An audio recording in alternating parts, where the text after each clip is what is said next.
अच्छा जी, मैं सबसे पहले अपने कारकुनों को सबसे पहले तो मुबारक देना चाहता हूं कि जिस तरह पेशावर के जलसे पे आपने पब्लिक को निकाला, आप सबको मुबारक हो।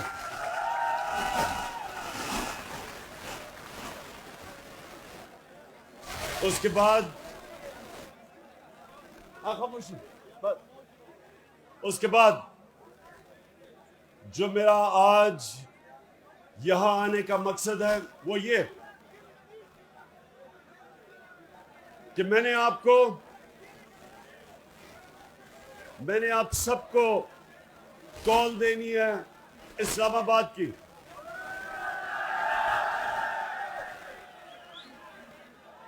लेकिन उससे पहले आपने गली गली मोहल्ले मोहल्ले निकलना है और लोगों को तैयार करना है। हमारी हकीकी आजादी की जो तहरीक है, आपने गली गली जाना है, मोहल्ले मोहल्ले, गांव गांव, सारी कौम को तैयार करना है कि ये एक पाकिस्तान की तारीख में फैसला कुन वक्त है। एक बाहर से एक इंपोर्टेड हुकूमत जो एक बैरूनी साजिश के तहत हमारे मुल्क के ऊपर मुसल्लत की गई, एक हमने उस साजिश को फेल करना है और दूसरा पाकिस्तान के करप्ट तरीन लोगों को 60% कैबिनेट जमानत पे है। इस मुल्क के बड़े बड़े डाकुओं को हमारे ऊपर बैठाया, जिनमें से जरदारी और ये शहबाज शरीफ और नवाज शरीफ इस मुल्क के सबसे बड़े डाकू हैं। 30 साल से ये चोरी कर रहे हैं मुल्क में। चोरी करके पैसा बाहर इनके ऑफशोर अकाउंट्स हैं, इनके बड़े बड़े महलात हैं, इधर से पैसा चोरी करके बाहर लेके गए। ये लोग पाकिस्तान आते हैं लूटने के लिए और फिर वापस चले जाते हैं जिधर इनकी सारी फैमिली बाहर है, इनकी छुट्टियां बाहर हैं, इनका इलाज बाहर है, इनकी बिजनेसेस बाहर हैं। इन लोगों को हमारे ऊपर मुसल्लत किया गया। मैं ये समझता हूं कि 1947 के बाद जब पाकिस्तान बना था, जब तहरीक पाकिस्तान चली थी, उसके बाद सबसे अहम फैसला कुन वक्त आज है कि हम अपनी हकीकी आज़ादी के लिए, अपनी जमहूरियत को बचाने के लिए सारी कौम मुनज़्ज़म हो और इनका मुकाबला करें। आपको फिर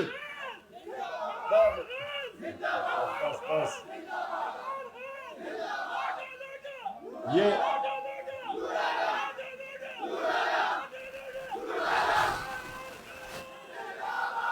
जी सुन,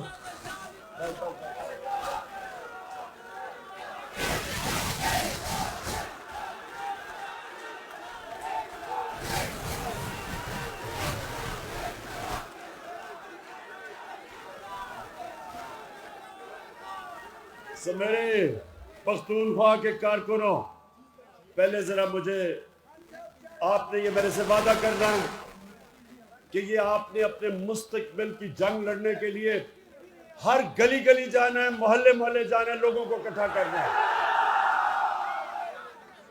मैं इंशाअल्लाह अपनी कौम को निकालूंगा, इस्लामाबाद अपनी कौम को लेके आऊंगा और पैगाम दूंगा जो अमेरिका ने ये अपने साजिश के तहत इन लोगों को बैठाया है, अमेरिका को भी, कि ये एक आजाद मुल्क है, ये किसी का पुतला नहीं है, ये खुददार मुल्क है। ये वो मुल्क है। जब ये मुल्क बना था, इसका नारा था कि पाकिस्तान का मतलब क्या? ला इलाहा इल्लल्लाह के नारे पे ये मुल्क बना था। किसी सूरत हम स्वाय अल्लाह के किसी के सामने नहीं झुकेंगे। हम एक आजाद मुल्क है। और दूसरी चीज कि ये जो डाकू हमारे ऊपर मुसल्लत किए गए हैं, जिन्होंने इस साजिश के साथ, ये मीर जाफर और मीर सादिक उनके साथ मिलके इन्होंने ये साजिश की थी। ये डाकुओं को भी हम बताना चाहते हैं कि किसी सूरत हम तुम्हारी इंपोर्टेड हुकूमत को मंजूर नहीं करेंगे।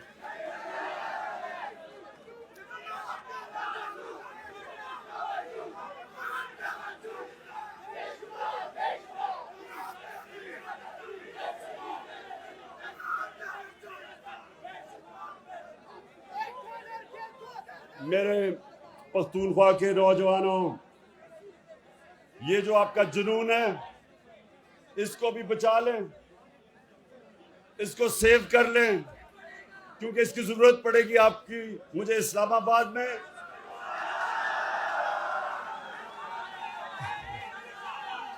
और उससे पहले जो आपने तहरीक चला रही है।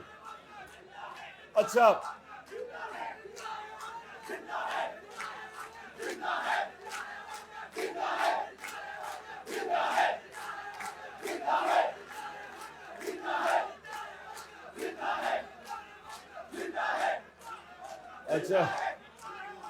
अच्छा, एक और वादा कि बात से कितने लोटे हुए? एक ही हुआ।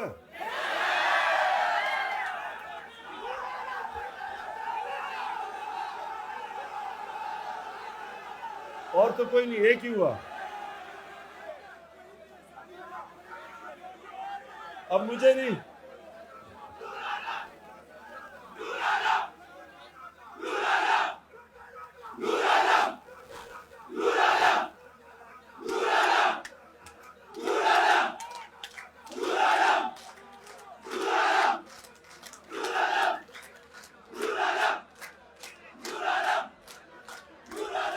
मेरे कारकुनों, एक मिनट जरा सुने। आपको एक मिनट सुनो। देखें, मैं इंतजार कर रहा हूं कि नूर आलम अपने हलके में आए और वोट मांगे लोगों से। और इंशाअल्लाह पाकिस्तान में भी जिधर जिधर ये लोटे जाएंगे वोट मांगने के लिए, मैं इंतजार कर रहा हूं कि इनके लोग, इनकी अवाम इनसे क्या करेगी। मैं उसकी इंतजार कर रहा हूं। अमेरिका ने ईरान में भी 1950 की दिहाई में उन्होंने वहां भी रिजीम चेंज की, यानी हुकूमत बदली। वही उन्होंने किया। पहले पैसा चलाया मीडिया के ऊपर और मीडिया को सारा हुकूमत के खिलाफ किया। मुसद्दक की हुकूमत थी ईरान में, उसके खिलाफ किया। फिर पैसा चलाया और उनके जो उसकी पार्टी के सियासतदान थे उनको खरीदा और फिर ऑपोजिशन से मुजाहरे करवाए। इस तरह ये मुल्क में हुकूमतें बदलते हैं। चिली के अंदर भी यही किया। पहले इन्होंने पैसा चलाया, ऑपोजिशन को इकट्ठा किया, फिर उसकी पार्टी के अंदर लोगों को खरीदा, मीडिया के ऊपर पैसा चलाया, और यही इन्होंने पाकिस्तान में किया। और ये तब किया, एक मिनट सुनो, एक मिनट। इन्होंने ये पाकिस्तान में तब किया जब तहरीक इंसाफ के कारकुनों, ये सुनो, 11 साल में सबसे कम हमारी हुकूमत में जो बैरूनी खसारा होता है, तारीखी खसारा हमें मिला तकरीबन 20 अरब डॉलर का। और 3 साल के बाद हमने वो खसारे को 11 साल में सबसे कम खसारा हमारी हुकूमत में हुआ। और जो हमारी माइशत थी 5.6% के ऊपर वो बढ़ रही थी। 5.6% पे तब बढ़ी थी खसारा कम करके।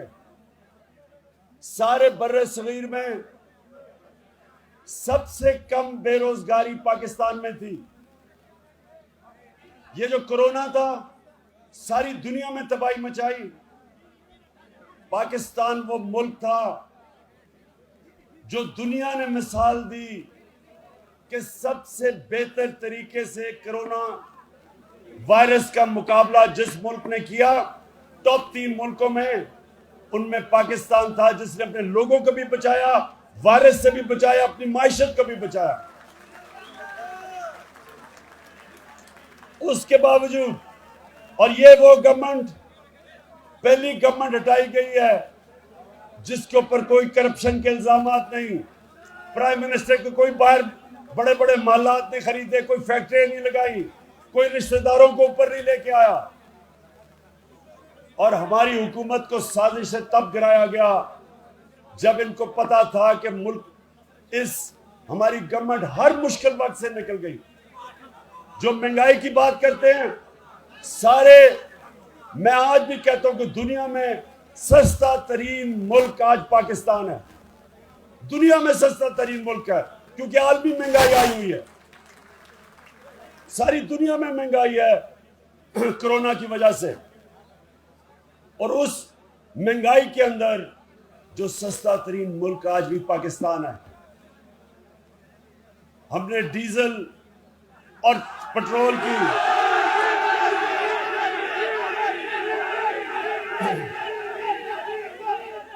मुल्क हमने टैक्स सबसे ज्यादा इकट्ठा किया, और उस टैक्स की वजह से, क्योंकि ज्यादा टैक्स इकट्ठा किया, हमने अपने लोगों के लिए पेट्रोल और फजल रहमान की कीमत कम रखी।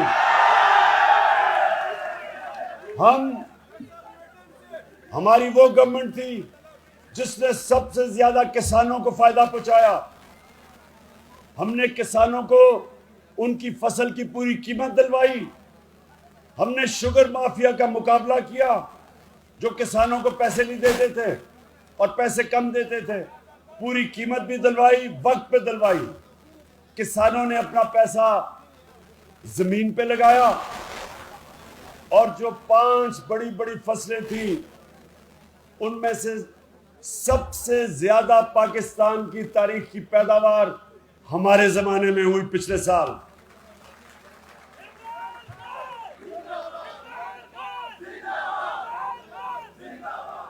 तो मेरे कारकुनों,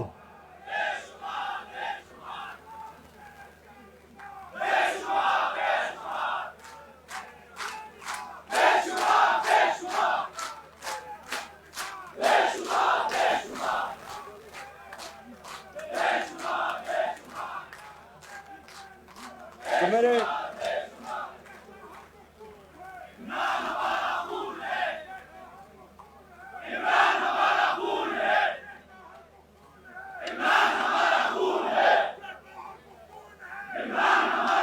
जी शुक्रिया शुक्रिया।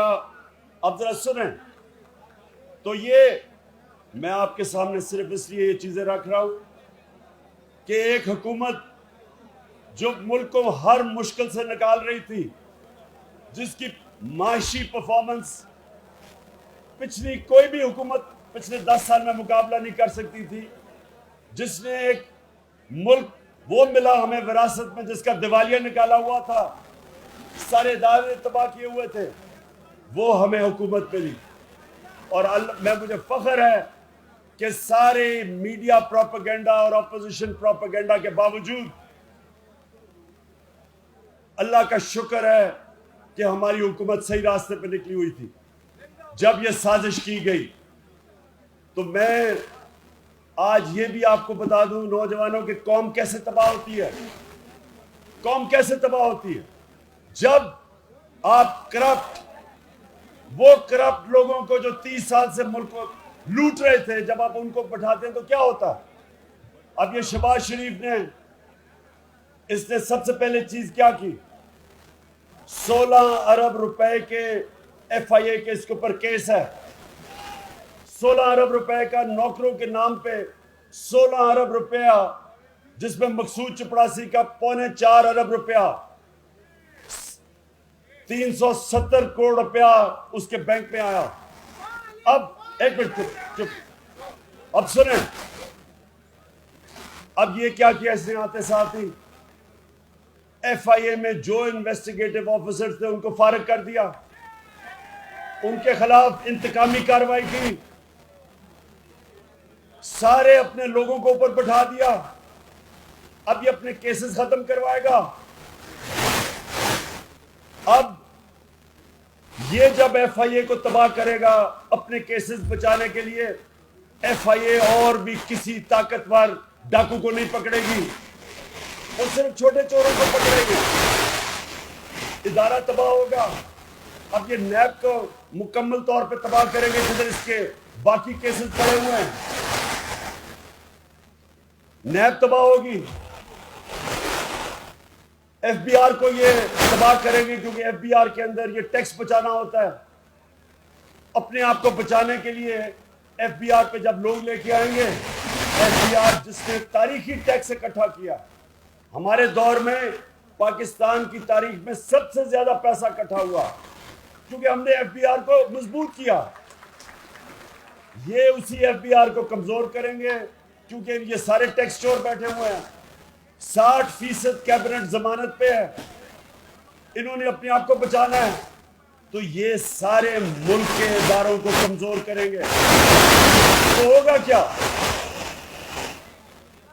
मेरे कारकुनों ये सुनो, क्योंकि आपने जब तबलीग करनी है लोगों के अंदर जाके, आपने लोगों को ये चीजें समझानी है। होगा क्या? नबी सल्लल्लाहु अलैहि वसल्लम ने कहा था कि कौम तब मरती है जब वो छोटे चोरों को जेलों में डालती है और ताकतवर डाकुओं को नहीं पकड़ती। ये अब आपके सामने तमाशा हो रहा है। अब FIA हमेशा के लिए ताकतवर डाकुओं को नहीं पकड़ेगी, क्योंकि जिन्होंने ये शहबाज शरीफ को और इसके बेटों पे केस बनाए थे, उनके ऊपर इंतकामी कार्रवाई हो रही है। अब सारे बाकी FIA वाले डरेंगे कि कभी हम किसी ताकतवर को ना हाथ डालें। हमें पहले मुश्किल थी, सरकारी नौकर डरते थे जब हम उन्हें कहते थे कि जो बड़े बड़े मुजरिम पे हाथ डालो, तो सरकारी नौकर डरते थे, गवर्नमेंट ऑफिशियल्स डरते थे, क्योंकि उनको डर था कि ये वापस आके इंतकामी कार्रवाई की करेंगे। अब ये साजिश के जरिए इसी शहबाज शरीफ और शरीफ खानदान को वापस लाया गया, और अब ये सारे इदारे इस मुल्क के तबाह करेंगे जो इन्होंने पहले किए हैं। कभी कोई गवर्नमेंट जो इदारे तबाह करती है, कभी दुनिया की तारीफ में वो कभी ठीक नहीं कर सकती, और जब इदारे तबाह होते हैं तो मुल्क तबाह हो जाता है। जो गरीब मुल्क हैं वो गरीब इसलिए नहीं है कि वो वसाइल की वो गरीब इसलिए है कि उनके इदारे तबाह हो जाते हैं। वो ताकतवर डाकुओं को, मुजरिमों को नहीं पकड़ सकते, वो सिर्फ छोटे चोरों को पकड़ते हैं। वो जो लोग यहाँ से पैसा चोरी करके लंदन में महल्लात खरीदते हैं और बड़ी बड़ी बिजनेसेस चलाते हैं चोरी के पैसे से, गरीब मुल्कों का जो निजाम है वो इन लोगों को नहीं पकड़ सकता, इसलिए वो गरीब होते हैं, इसलिए गुर्बत होती है। तो ये जो दूसरा बड़ा एक तो साजिश हुई, दूसरा इन चोरों को जो हमारे ऊपर मुसल्लत किया गया है, इनके खिलाफ सारी कौम को खड़ा होना इसलिए है कि हमारे मुल्क का मुस्तकबिल अब खतरे में है, हमारे बच्चों का मुस्तकबिल खतरे में है। इसलिए बस बस बस पहले सुन लो, पहले बात सुनो, क्योंकि आपने जाके तबलीग करनी है लोगों में। आपने लोगों को एक मिनट सुनो सुनो सुनो, मेरे कारकुनों सुनो, गौर से बात है, नारेबाज में मारना। पहले आप लोगों के पास जाएंगे, आप उनको क्या कहेंगे? सबसे पहले आप उनको कहेंगे कि ये सारी साजिश तब शुरू हुई जब अमेरिका ने फैसला किया इमरान खान को हटाने का। उनका अंडर सेक्रेटरी वॉशिंगटन में डोनाल्ड लू, उसने आके हमारे अमेरिका के एम्बेसडर को धमकी दी कि अगर तुम इमरान खान को नहीं हटाओगे तो पाकिस्तान को मुश्किलात का सामना करना पड़ेगा। और फिर कहा कि अगर इमरान खान को अदम एतमाद की वोट पे आपने हटा दिया तो फिर हम माफ कर देंगे। गुलामों को माफ किया जाता है, आजाद लोगों को माफ नहीं किया जाता। हम माफ कर देंगे, क्योंकि उनको पता था कि ये जो इस मुल्क का करप्ट तरीन माफिया, ये तैयार बैठे थे उनको ऊपर लाने के लिए। उन्होंने कहा कि जब भी इमरान खान को हटाओगे हम तुम्हें माफ कर देंगे, क्योंकि उन्हें पता था कि ये चोरों को उन्होंने ऊपर लेके आना है जिनके पैसे बाहर पड़े हैं। और जिस लीडर के पैसे बाहर मुल्क से पड़े हों वो कभी अपने मुल्क की आज़ादी के लिए नहीं खड़ा हो सकता, वो इनकी हमेशा गुलामी करता है। तो इसलिए आपने लोगों को ये चीजें बतानी है कि ये आज़ादी की जंग है, हकीकी आज़ादी की जंग। और फिर आपने उनको ये बताना है कि ये जो लोग आए हैं ये पाकिस्तान के करप्ट तरीन लोग, जिन्होंने मुल्क का इन दोनों 10 सालों में, इन दोनों पार्टीज ने जो आज सारे इक्तदार में है, 4 गुना ज्यादा कर्जा बढ़ाया, जिसकी कीमत आज हम अदा कर रहे हैं उसके ऊपर सूद देके। ये वो लोग हैं जिन्होंने इस मुल्क के इदारे तबाह किए अपनी चोरी करने के लिए। इसलिए आप सब तैयारी कर लें कि आपने लोगों को कहना है कि हमने किसी सूरत इन चोरों को कबूल नहीं करना, और आपने लोगों को गली गली में तैयार करना है।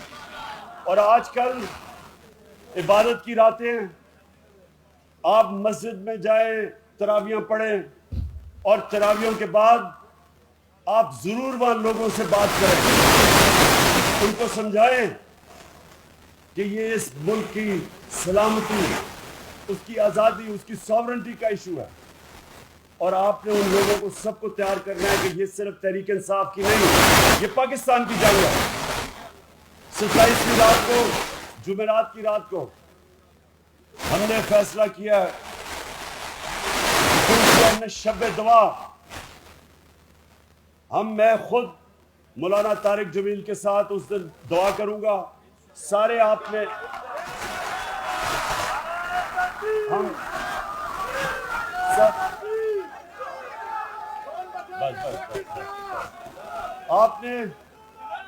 आप सबके लिए हम बंदोबस्त करेंगे, स्क्रीन्स लगेंगी वहां उस दुआ के ऊपर, सारे जिधर भी पाकिस्तान में, हम हर जगह के ऊपर हम वो स्क्रीन्स लगाएंगे। 27वीं की रात को 10 बजे हम सब अपने मुल्क की आज़ादी के लिए, सलामती के लिए दुआ करेंगे।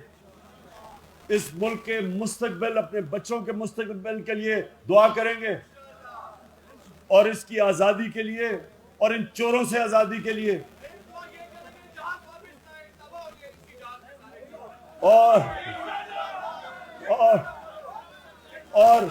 आप सब ने उसमें शिरकत करनी है शब दुआ में। और आखिर में मैंने ये भी कहना है कि जो चीफ इलेक्शन कमिश्नर है ये बिल्कुल एक नून लीग का प्लांटेड एजेंट है। इसको हमने तहरीक चलानी है कि हमें इस पे कोई एतमाद नहीं, ये कोई मौका नहीं छोड़ता हमें नुकसान करने का। हमने कहा था फॉरेन फंडिंग, हमने चैलेंज किया था कि पहले तीनों जमातों की इकट्ठे केस देखें और देखें कि किसकी जायज फंडिंग है, किसकी नाजायज है। मैं आज आपको वादा करता हूं कि जब तीनों जमातों की फंडिंग देखी जाएगी, एक जमात की जायज फंडिंग होगी, बाकी दो की नाजायज होगी, और वो है तहरीक इंसाफ। हम इसके पास कोई इखलाकी जवाज नहीं है चीफ इलेक्शन कमीशन रहने का। हम डिमांड करते हैं कि कभी भी जो अंपायर होता है हमेशा वो गैर जानिबदार होता है। जब एक सबसे बड़ी मुल्क की पार्टी उसके ऊपर एतमाद नहीं करती तो वक्त आ गया कि वो इस्तीफा दे, नहीं तो ये हमारी पार्टी अभी से तैयारी कर रही है इसके खिलाफ सारे मुल्क में मुजाहरे करने के लिए। आप सब तैयार हो? मैं आप सबका फिर से शुक्रगुजार हूं और आपका मुंतजिर होऊंगा। इसके खिलाफ इलेक्शन कमीशन, हाँ, हमने अपने मेरे कारकुनों सुनो, हमने एक सिग्नेचर कैंपेन करनी है इस इलेक्शन कमीशन के खिलाफ, सोशल मीडिया पे करनी है कि ये नामंजूर है। ये एक दिल्ली का नुमाइंदा बैठाया हुआ है, ये हर तरह कोशिश कर रहा है नुकसान पहुंचाने के लिए। तो सब एक सोशल मीडिया पे सिग्नेचर कैंपेन करेंगे इसके खिलाफ। शुक्रिया।